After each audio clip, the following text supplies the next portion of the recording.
Саламатсыздар ма, құрметті әріптестер? Мен Тоқтар Индира Тоқтарқызы, номері 152 мектеп гимназияның бастауыш сынып мұғалімі. Менің авторлық жұмысым оқу жоспарының вариативті бөлігінің элективті курсы, тақырыбы математика және логика.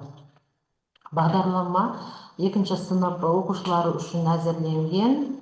Бағдарлама оқушылардың сандармен жұмыс істеуі, уақытты білу, қарапайым есептер шығару және логикалық ойлау қабілеттерін дамытуға бағытталған практикалық тапсырмалар мен ойын түріндегі жаттығулар оқушылардың танымдық қызығушылығын арттырады және олардың математикалық дағдыларын қалыптастырады.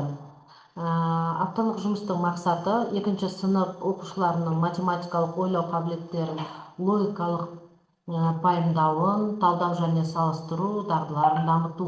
Оқушылардың қызығушылығын арттырып, өмірмен байланысты есептерді шешу арқылы шығармашылық қабілеттерін жетілдіру. Міндеттері: негізгі арифметикалық амалдарды меңгерту, логикалық тапсырмаларды шешу дағдыларын қалыптастыру, математикалық терминологияны түсіндіру және қолдануды үйрету, ойлау қабілетін, зейінін және шығармашылықты дамыту.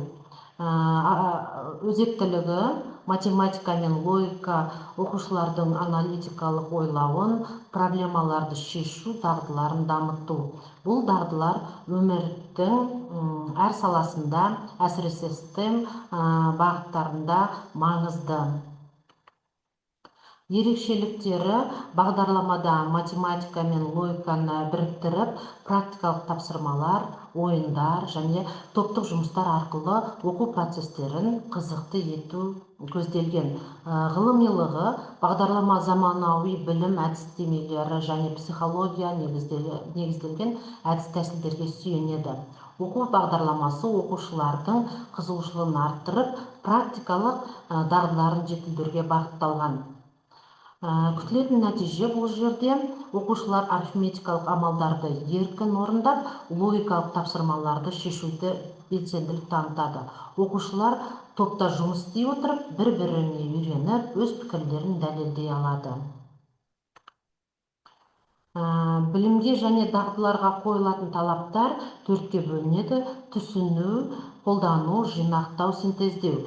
Түсінуде негізгі арифметикалық амалдарды білу, логикалық операциялар мен олардың мәнін түсіну. Қолдануда берілген есептер мен логикалық тапсырмаларды дұрыс орындау, топтық жұмыстар арқылы математикалық мәселелерді шешу.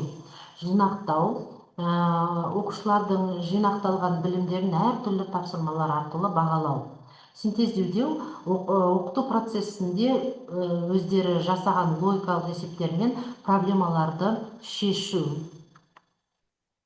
Енді осы жерде күтілетін нәтиже: бірінші, оқушылар арифметикалық амалдарды еркін орындап, логикалық тапсырмаларды шешуде белсенділік танытады.